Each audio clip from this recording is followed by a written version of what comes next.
হলো নারীদের জন্য শ্রেষ্ঠ কিছু কাজ বা করণীয় আমল সম্পর্কে বলবেন। দেখুন, নারীদের জন্য সবচেয়ে গুরুত্বপূর্ণ শ্রেষ্ঠ আমল হলো ঈমান আনার পর, আকীদা বিশুদ্ধ করার পর, 5 ওয়াক্ত নামাজ আদায় করার পর, রমজানের রোজা রাখার পর স্বামীর আনুগত্য করা। আমি সব সময় বলি, এই আমলটা আমাদের মা বোনদের জন্য এখন তিতা করল্লার মতো হয়ে গেছে। তিতা করল্লা খাওয়া যেরকম কষ্টের, মহিলাদের জন্য নামাজ রোজা করা, অন্য সব আমল করা যত সহজ, স্বামীর কথা মেনে চলাটা এগুলোর চাইতে বহুগুণ সহজ। না কঠিন? কঠিন। এটা মনে মানতে চায় না। বিশেষ করে ইবলিসি সিস্টেম আমাদের মা বোনদেরকে নানাভাবে প্রতারিত করে রেখেছে, তাদেরকে ধোকায় ফেলে রেখেছে।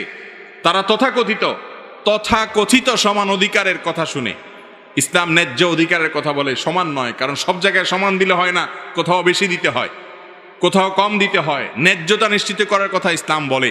তো এই মুখরোচক স্লোগানের মাধ্যমে আমাদের অনেক বোনরা প্রতারিত হয়ে আছেন। নামাজি কালামি, পর্দা পশিদা করেন, সব ঠিক আছে, কিন্তু স্বামীকে মানেন না, স্বামীর কথা শোনেন না, স্বামীর সাথে সবসময় ঝগড়াঝাটি লেগে থাকে। এই রোগটা ঘরে ঘরে আছে না নাই? অথচ নবী করিম সাল্লাল্লাহু আলাইহি সাল্লাম তার হাদিসে জানিয়েছেন, ইদা সাল্লাতিল মারআতু খামসাহা, একজন মুসলিম নারী যদি 5 ওয়াক্ত নামাজ পড়ে, ওয়া সামাত শাহরাহা, রমজানের রোজা রাখে, ওয়া আতাআত বালাহা, স্বামীর আনুগত্য করে, কথা মেনে চলে, ওয়া হাফিজাত ফারজাহা, এবং নিজের সম্ভ্রম হেফাজত করে, ইজ্জতের হেফাজত করে, তাহলে সে ব্যক্তি জান্নাতের 8টা দরজার যে কোনোটা দিয়ে প্রবেশ করতে পারে। তাহলে মুসলিম নারীর জান্নাতে প্রবেশের জন্য অন্যতম শর্ত হলো স্বামীর আনুগত্য করা। অন্য সব করতে পারলো, এটা আমাদের মা বোনরা পারছে না, তাদের জন্য চ্যালেঞ্জ।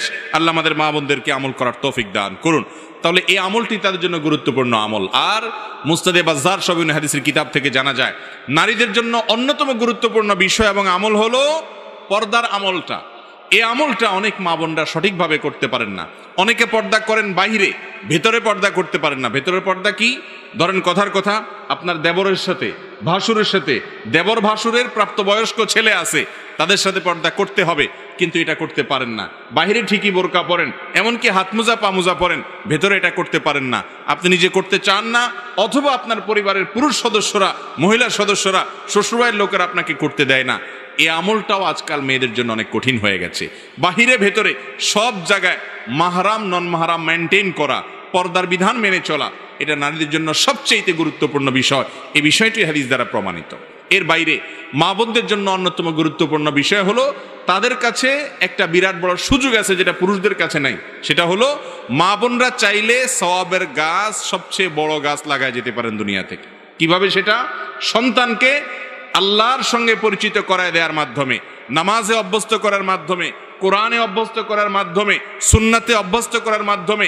একজন মা, ছোট শিশু তার হাত দিয়ে বড় হয়, বেড়ে উঠে, তিনি যদি তার সন্তানকে দ্বীনি মাধ্যমে, দ্বীনি তারবিয়াতের মাধ্যমে গড়ে তুলতে পারেন, তাহলে তিনি দুনিয়া থেকে চলে যাবেন। তার শেখানো দোয়া এই ছেলে সারা জীবন করবে, এই মেয়ে সারা জীবন করবে, তার অভ্যাস গড়ে তোলা নামাজ সারা জীবন আদায় করবে। যত ভালো কাজের অভ্যাস গড়ে দিয়ে যাবেন, তিনি দুনিয়া থেকে চলে যাবেন, এর সওয়াবের গাছ থেকে সওয়াব তার আমলনামায় যুক্ত হতে থাকবে ইনশাআল্লাহ। অতএব মা বোনরা সন্তানদেরকে দিনদার করার জন্য যদি ন্যূনতম চেষ্টা চালান, তাহলে তারা অনেক অনেক দূর আগায় যাবেন পুরুষদের চাইতে। কিন্তু বেশিরভাগ মা বোনরা এক্ষেত্রেও ত্রুটি করেন, বিচ্যুতি করেন। আজকাল তাদেরও মোবাইল ফোনের আসক্তি, কিংবা টেলিভিশনের বিভিন্ন চ্যানেলের বিভিন্ন প্রোগ্রামের আসক্তি সন্তানদেরকে সময় দেওয়ার সুযোগ থেকে বঞ্চিত করে দেয়। আর যদি দেওয়াও হয়, তাহলে সেটা তথাকথিত জাগতিক পড়াশোনার জন্য, তাদেরকে আল্লাহর খাঁটি বান্দা হিসাবে, খাঁটি মুসলমান হিসাবে গড়ে তোলার জন্য মা বোনরা সময় কম দেন। এই কাজগুলো যদি করেন, সেটা হবে তাদের জন্য অনেক বড় অ্যাচিভমেন্ট। আল্লাহ তাআলা আমাদের মা বোনদেরকে কাজগুলো করার তৌফিক দান করুন। সেই সাথে তাদের জন্য গুরুত্বপূর্ণ হলো স্বামীর কৃতজ্ঞতা আদায় করা, নাশুকরি না করা, এবং কথায় কথা অভিশাপ না দেওয়া। এই বিষয়গুলো অনেক গুরুত্বপূর্ণ একজন মুসলিম নারীর জন্য। আল্লাহ তাআলা আমাদের মা বোনদেরকে আমলের প্রতিযোগিতায় অগ্রসর থাকার তৌফিক দান করুন।